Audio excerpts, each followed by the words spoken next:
যেখানেই থাকবে আমল সেখানেই থাকতে পারে বিদআত, যেখানেই থাকতে পারে নেকি সেখানেই থাকতে পারে গুনাহ। তাই একজন সচেতন ব্যক্তি নেক আমলগুলো করবে আর গুনার কাজগুলো সদা সর্বদা বর্জন করবে। আমরা সকলে জানি রমাদান মাস 30 অথবা 29টা দিনে হয়। যদি 30 বা 29টা দিনে হয় তাহলে আমাদেরকে 30 বা 29টা দিন রোজা রাখতে হয়। কিন্তু এই রোজা রাখলে আল্লাহ তাবারাকা ওয়া তাআলা বান্দাকে নিজ হাতে পুরস্কার দিবেন, তার উপর খুশি হবেন। ইসলামের 5টা স্তম্ভের একটি স্তম্ভ পালন করা হবে। এই রোজা রাখলে আল্লাহ তাআলা তাকে জান্নাত দান করবেন, জাহান্নাম থেকে মুক্ত করবেন, গুনাহ ক্ষমা করবেন। এগুলো আমরা সকলে জানি, কিন্তু আমরা যতটুকু না জানি তার চাইতে বেশি জানে শয়তান। তাই শয়তান বান্দার যেন এই সিয়ামের মাধ্যমে গুনাহ ক্ষমা করিয়ে নিতে না পারে, আল্লাহর পক্ষ থেকে অগণিত নেকি হাসিল করতে না পারে, সেজন্য শয়তান 30টা রমজানে কমপক্ষে 70টা বেদাত আমাদের সামনে রেডি করে রেখেছে, যেন বান্দা এই সিয়ামের মাধ্যমে কোনো ধরনের নেকি আল্লাহর পক্ষ থেকে না পায়, আর বান্দা যেন আল্লাহর পক্ষ থেকে ক্ষমা ঘোষণাও না পায়। প্রিয় ভাই, বিদআত সম্পর্কে আপনাদের এই মসজিদে আমি এখন আলোচনা করি নাই। সামনে ইনশাআল্লাহ আল্লাহ যদি বাঁচিয়ে রাখেন সিরিয়াল আকারে, সিরিজ আকারে আলোচনা করব।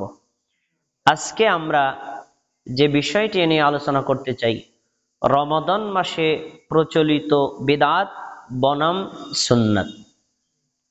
রমাদান মাসে কি কি সুন্নাত যা আমাদের করণীয়, রমাদান মাসে কি কি বিদআত যা আমাদের বর্জনীয়, আমাদের এই বিষয়টা সম্পর্কে সচেতন হওয়া খুবই দরকার। এটা যে দরকার তার জন্য আমি আপনার সামনে 3টি কথা বলবো। 1 নম্বর কথা, যে কোনো ব্যক্তি যদি বেদাত করে তাহলে বেদাতের মাধ্যমে তার তাওবার রাস্তাটা বন্ধ হয়ে যায়।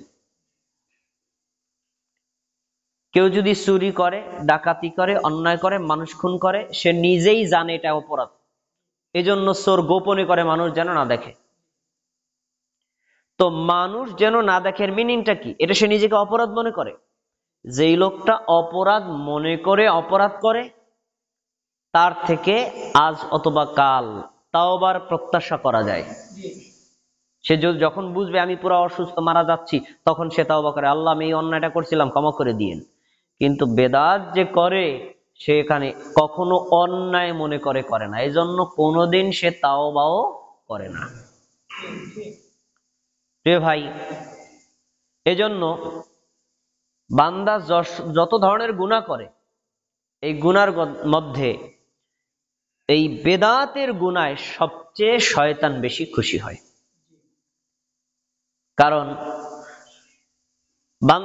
বান্দার যে সকল অন্যায়গুলো আছে, বান্দা ক্ষমা চাইলে আল্লাহ ক্ষমা করে দিবেন, এটা শয়তান জানে। এজন্য শয়তান কৌশলে এমন একটা আমল করায় যে ওর মুখ দিয়ে আল্লাহ তুমি আমাকে ক্ষমা করো এই শব্দটাই বের হবে না। এজন্য কবিরা গুনাহ থেকে বেদাতের গুনাহ সবচেয়ে জঘন্যতম অপরাধ। এই মাসআলায় হানাফি, শাফি, হাম্বলি, মালিকি, প্রাচীন যুগের আলেম, বর্তমান যুগের আলেম, সব আলেম একমত।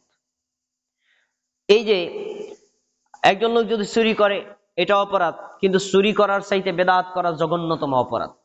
ঠিক এই কথাটাই আকরামুজ্জামান বিন আব্দুস সালাম হাফিজাহুল্লাহ তিনি যে ভাষায় বলার দরকার ছিল একটু ভাষাটা ভুলে পরিবর্তন করে ফেলেছেন, আর এইটারে আমরা বাঙালিরা নেগেটিভ বুঝে ফেলেছি। তিনি আসলে যে কথাটা বলতে চেয়েছেন, একটা লোক যদি জেনা করে সে এটাকে অপরাধ মনে করে করে, আশা করা যায় আজকাল সে তাওবা করবে।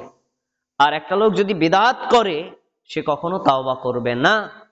তাহলে জেনার চাইনে বেদাতটা কি কম অপরাধ না বেশি অপরাধ? এইটাই। কিন্তু উনি আসলে শব্দটা, ভাষাটা ভুলে অন্যভাবে প্লেস করছেন, যেতে শুনতেই দৃষ্টিকটু শোনা গেছে। এখন এজন্য আপনাকে আমাকে এই বিষয়টা সম্পর্কে সতর্ক থাকতে হবে যে আমরা আমল যতটুকু করি ততটুকুর মধ্যে যদি কোনোভাবেই বেদাত অনুপ্রবেশ না করে, করলে কি হবে? বেদাতের একটা বড় প্রতিক্রিয়া হলো বেদাত নিজে একটা পাপ, সাথে নেক আমলকেও ধ্বংস করে। বেদাত তো নিজে একটা পাপ, সাথে নেক আমল কি করে? ধ্বংস করে। এজন্য আপনার এ বিষয়ে সতর্ক থাকতে হবে, আমার নেক আমল যেন ধ্বংস না হয়। প্রিয় ভাই, আমি কয়েক বছর গবেষণা করে রমাদান মাসে যে সকল বেদাত আমাদের সমাজে চলে তার আমি একটা তালিকা করেছি। আমি এখানে ৬৭টা পেয়েছি বিদাত। আরো হয়তো আমার জানার বাইরে সমাজে অনেক বিদাত আছে। তাই তো বললাম ৩০টা রমজান শয়তান ৭০টার বেশি বিদাত রেডি করে রাখছে যেন ৩০টা রোজা ধ্বংস হয়। তাই আজকে যেহেতু ৭০টা বা ৬৭টা সবই বলার চেষ্টা করব, তাই বিশ্লেষণ না করে এক নজরে বলে যাবে, সেটা মনোযোগ দিয়ে শুনবেন। আমরা রমজান মাসে যে সকল আমলগুলো করি, চাঁদ দেখা, রমাদান মাস সিয়াম রাখা, কোরআন তেলাওয়াত করা, তারাবি